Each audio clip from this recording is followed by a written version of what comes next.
River? Well, if you say that I started in 21 and I was there until then, well, after the Eastern Canada Coastal Steamships was formed, and then sometime after that, the assistant manager was transferred to Nova Scotia Shipping, Halifax, and they offered me the position as assistant manager. But at that time, I was also spare captain for the river boats, so that I was still working for on the river boats at odd times, right up until 1945. Well, the Purdy went off about then, didn't it? 46. 46. What boats did your steamships did you serve on? Did you work on the river? On Okanee, OCONAA, and then the sternwheeler Hampton, and the Majestic, and the odd trip on other boats as emergency occurred. Other boats like the motor ship DJ Purdy and the Westchester, and Well, the Purdy, didn't it have a wheel as well? Was stern wheeler, was it or not? no, the steamer. A steamer? DJ Purdy was a side wheel, a steamboat, single cylinder, and beam engine. And then her successor was a motor ship, DJ Purdy, which was a diesel engines and twin screw. I can remember going up in the DJ Purdy. When you went down, you could see the engine, the big wheels and the cylinders going up and down. And that one would have been the motorboat, wouldn't That it? must have been the motor ship, yes. Motor ship. But you've wrote a couple of books on what you've done on your memories of going up and down the St. John River. You must know every turn in the river, do you? For all the years that you There are went? quite a lot of them there. I wrote 3 books. Really. 3 books? Yeah. Well, this one here, the Steamboat Days in St. John. That's, I wrote that in cooperation with Dr. George Macbeth, who had also done quite a lot of work. He had done quite a lot of work that kind. And we decided to get together and pool our efforts. And we're co-authors on that. That is really a history of the steamboats with the odd story thrown in. And true stories, but just to give a little color and change and so on. I understand your dad had something to do with this book as well. Well, all his early days, he was gathering information.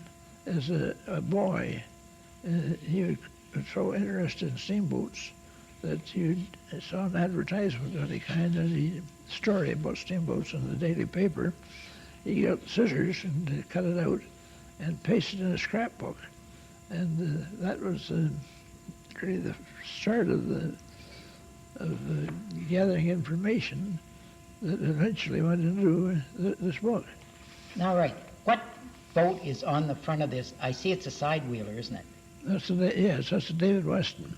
The David Weston. Yeah. I don't remember that one.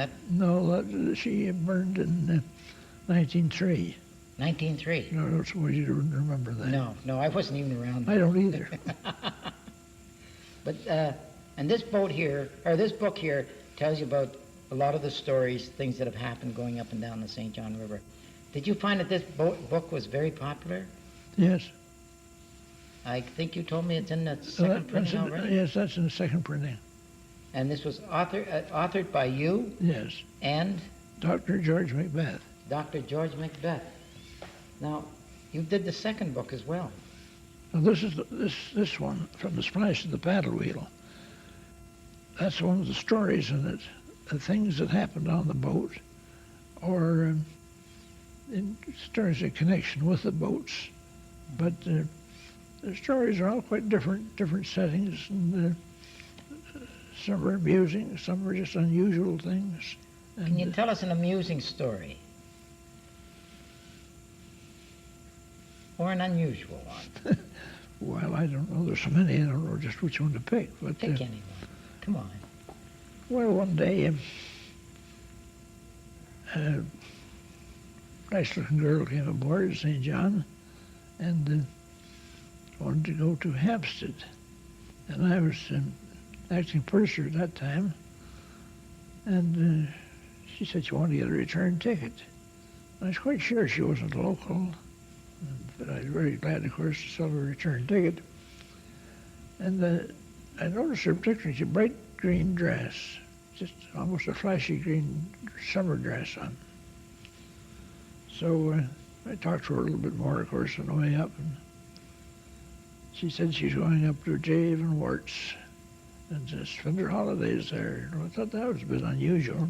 She's going up there by herself, but however, none of my business.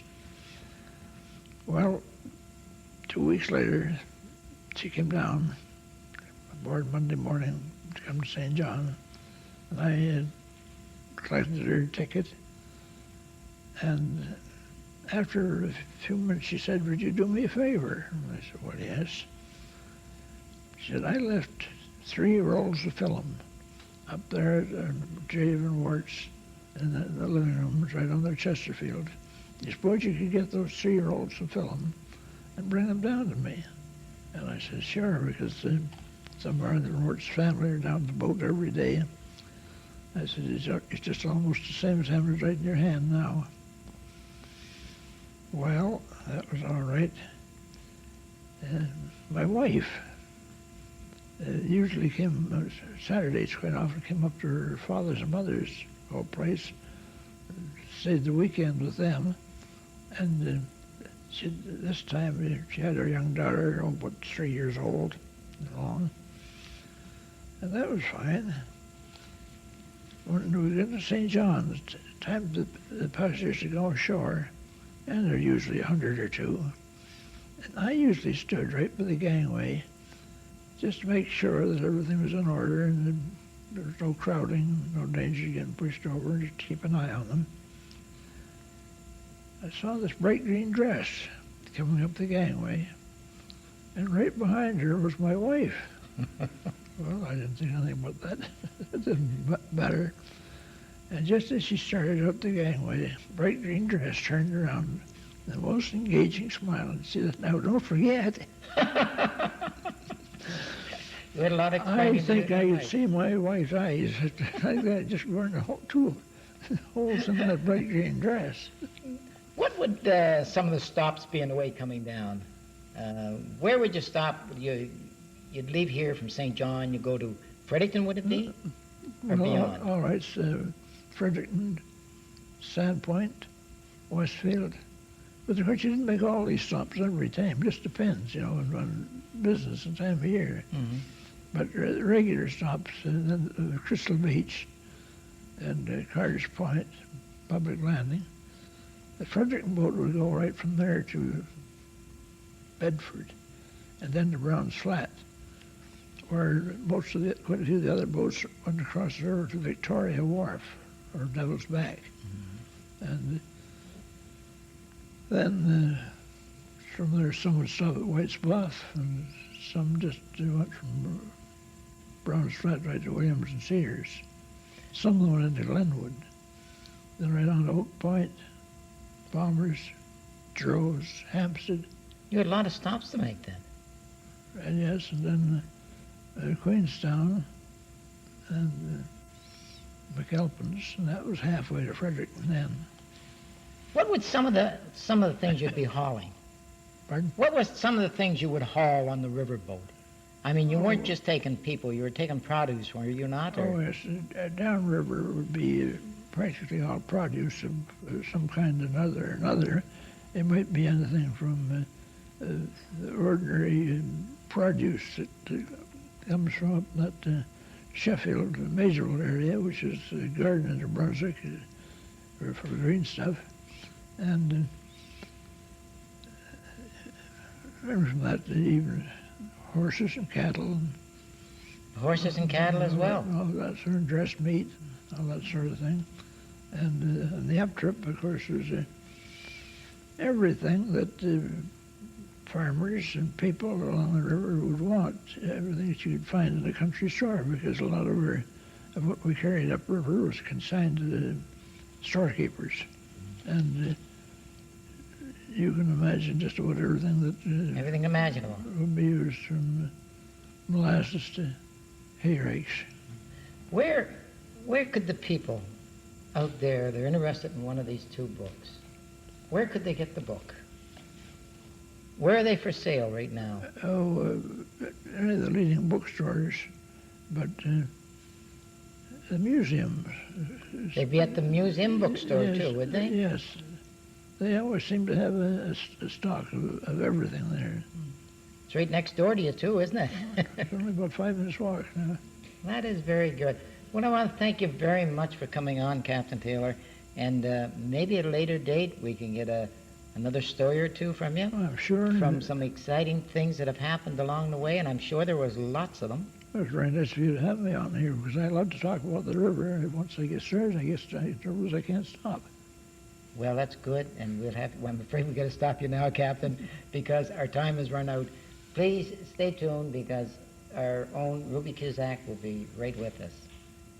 That was very nice, Captain. I'm very pleased to have you here.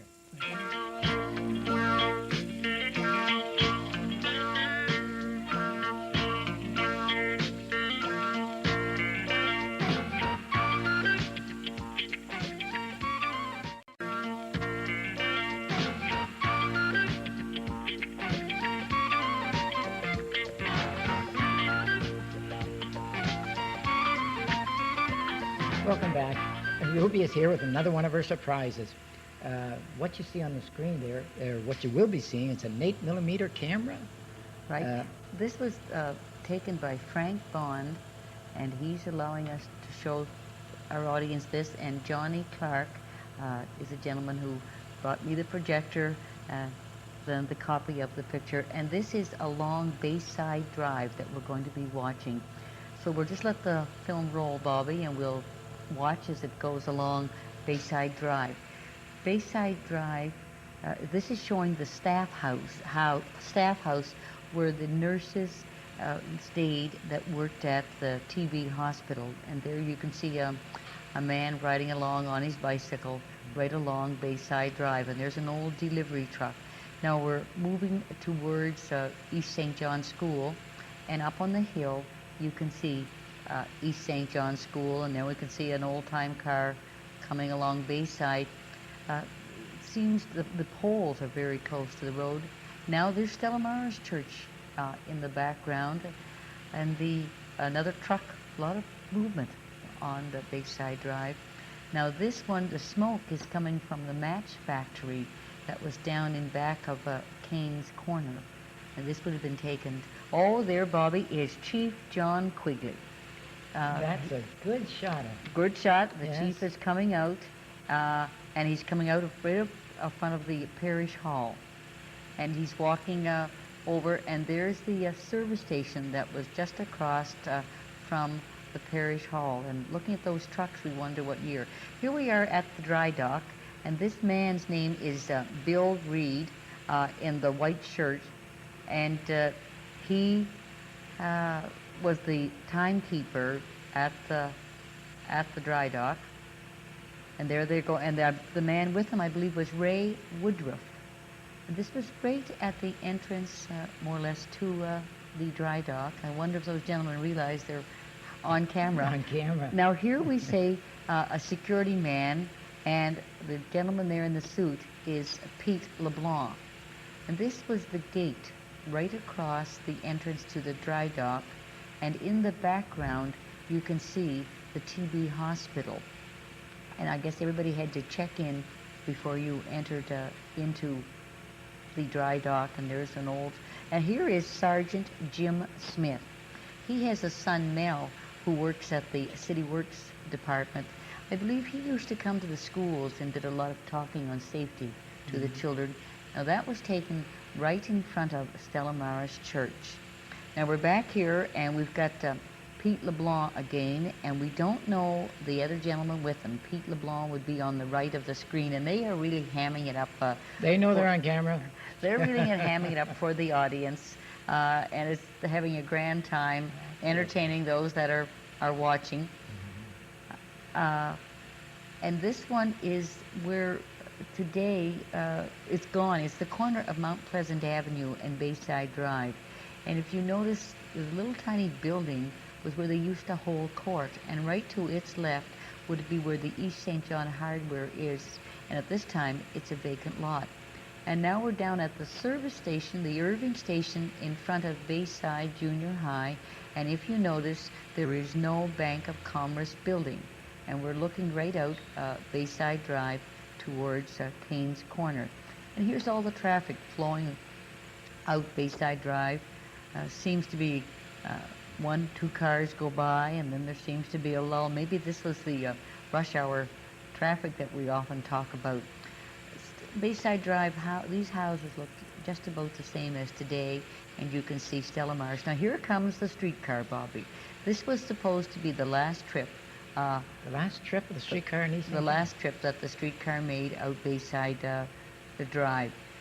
So there goes another truck going by, and there you can see Stella Maris Church again with all the cars that are going along the street. And this is the parish hall.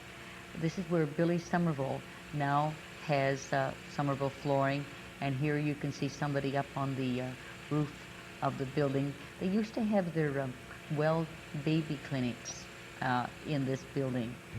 Today, and more traffic along. Motor vehicle branches in there as well. Yes, it was.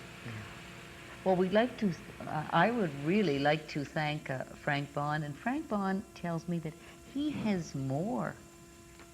Is this the first for TV? I would kind of think so. Yeah, and we're going to have to explain that, it was an 8mm camera, and it's just running, but there's some interference in there, but it wasn't due to the... It wasn't the cable's fault. No, they did an excellent job, believe me. But it's in the transfer that... It's in the transfer. But even a poor picture will still bring 1,000 memories. Yes.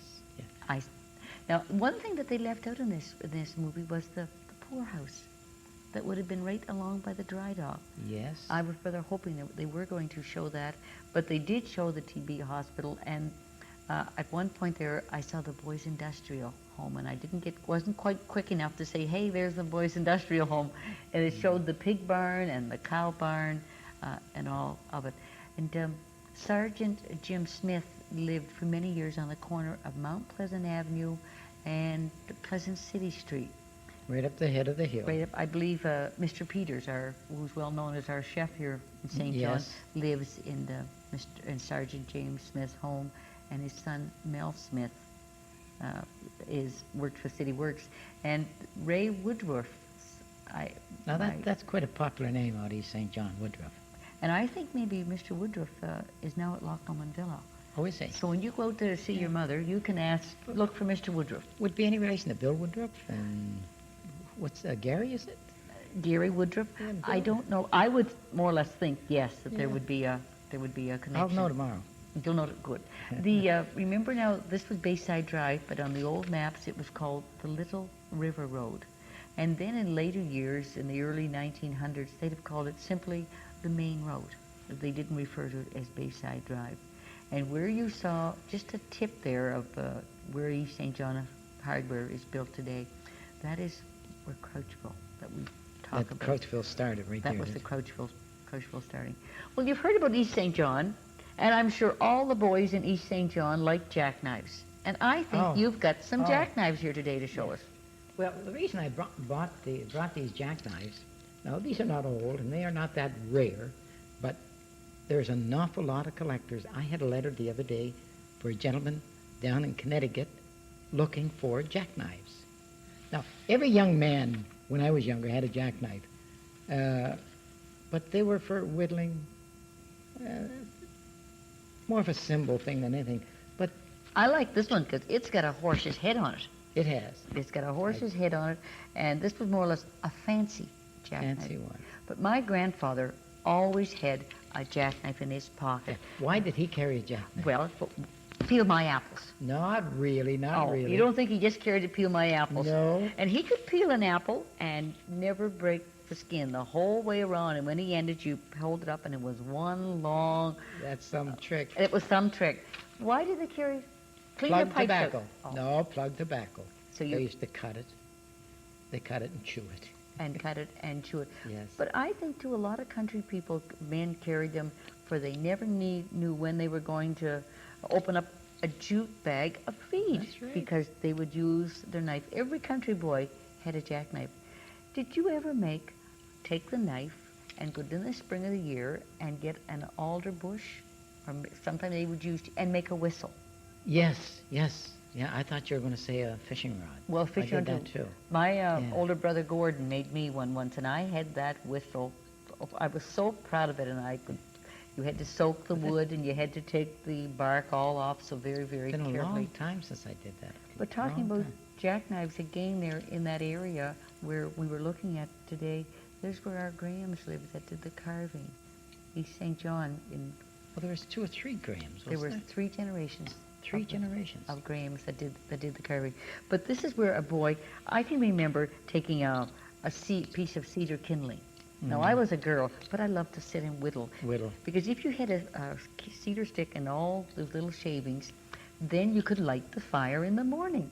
Did you? Maybe you didn't have a wood fire. Oh, yes, I did, and I used to cut the wood all the time, between the wood and the coal. But no, I used to remember the granddad and quite a few gentlemen. They used to sit on the railing down at the foot of Main Street and Paradise Row and Mill Street, right on that corner there, and they would whittle by the hour.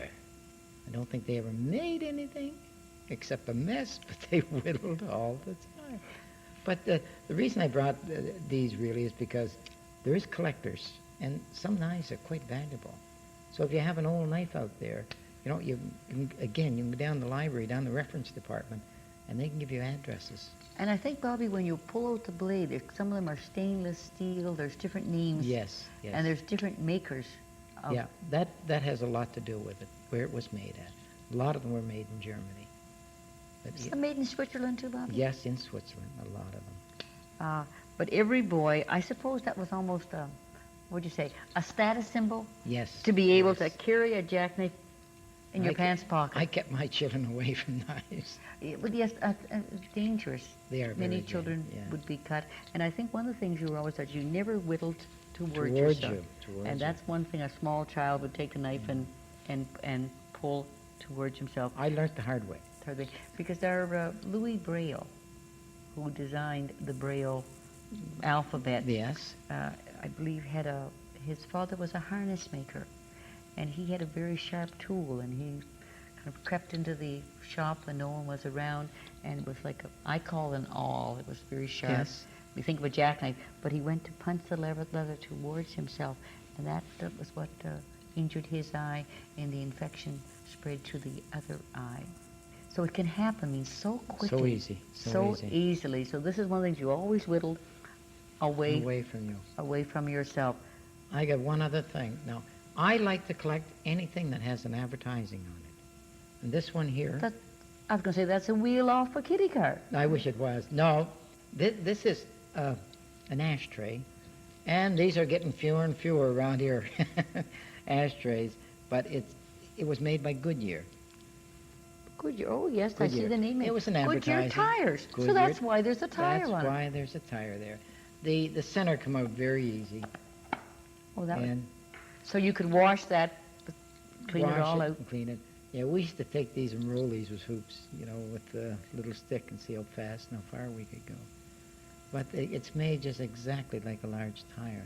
Now, would Firestone and all the different companies have made? Firestone, Goodyear, they all did it. McLaughlin's, they all did it. But McLaughlin's also made carriages in St. John, didn't they? no, I didn't know that. There was the No, McLaughlin. you're the carriage. carriage expert. Well, I'm going to say they were on City Road, but I think they made carriages.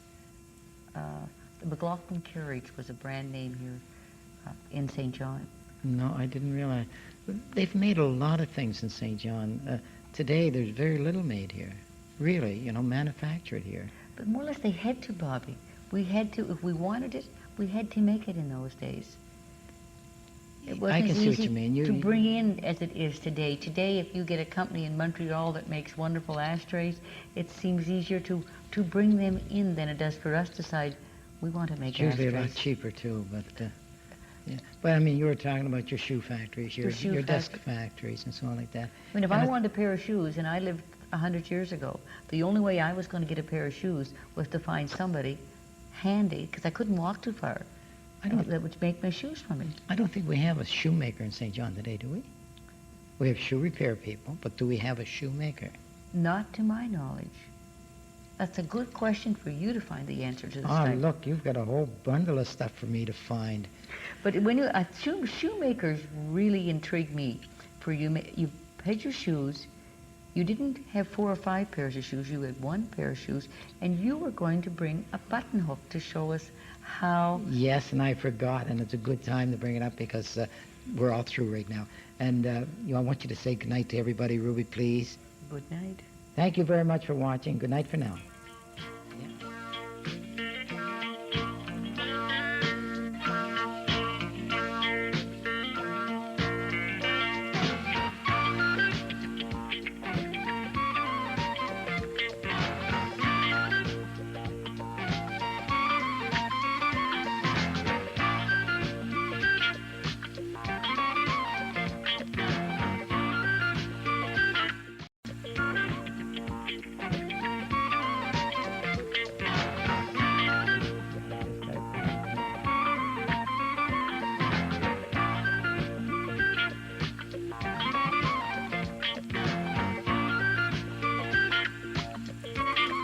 Good evening, ladies and gentlemen. And I have a very special guest today. This evening, Captain Donald F. Taylor. Now, when we talk about our St. John River, and this is part of our living history of St. John River. Captain Taylor, you served on many boats. Would you call them boats or ships? Steamers. Steamers. Steamers or steamboats. When did you start? Well, I really started work in 1921, but previous to that, on my holidays, I would spend with my father on the Okanee and pretend to do some work, and probably just a nuisance, you know. Then your father was a captain also. So that's my father. How long did you serve, how long did you work on the St. John River? Well, I'll say that I started in 21, and I was there until then. Well, after the Eastern Canada Coastal Steamships was formed, and then sometime after that, the assistant manager was transferred to Nova Scotia Shipping, Halifax, and they offered me the position as assistant manager, but at that time I was also spare captain for the river boats. So that I was still working on the river boats at odd times, right up until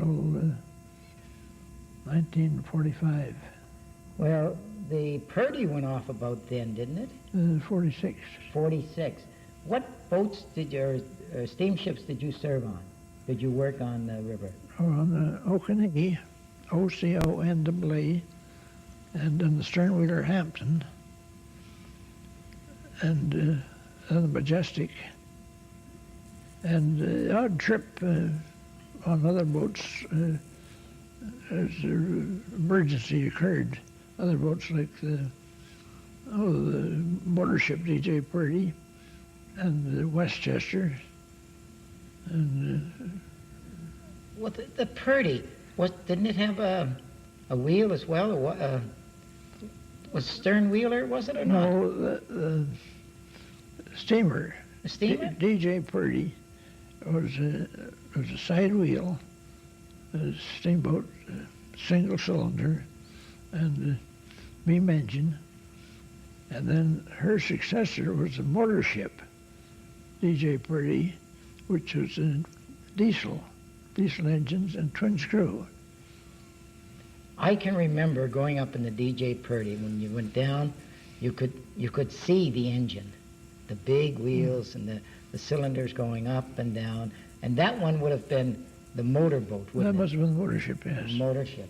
But you've wrote a couple of books on what you've done on your memories of going up and down the St. John River. You must know every turn in the river, do you? For all the years that you There are went? quite a lot of them there. I wrote 3 books. Really. 3 books? Yeah. Well, this one here, the Steamboat Days in St. John. That's, I wrote that in cooperation with Dr. George Macbeth, who was also done quite a lot of work. He had done quite a lot of work of that kind. And we decided to get together and pool our efforts. And we're co-authors on that. That is really a history of the steamboats with the odd story thrown in. And true stories, but just to give a little color and change and so on. I understand your dad had something to do with this book as well. Well, all his early days he was gathering information. As a boy, he was so interested in steamboats that he saw an advertisement of any kind, and a story about steamboats in the daily paper. He got scissors and cut it out and pasted in a scrapbook. And that was really the start of gathering information that eventually went into this book. Now, right, what boat is on the front of this? I see it's a side wheeler, isn't it? Yes, that's the David Weston. The David Weston. Yeah.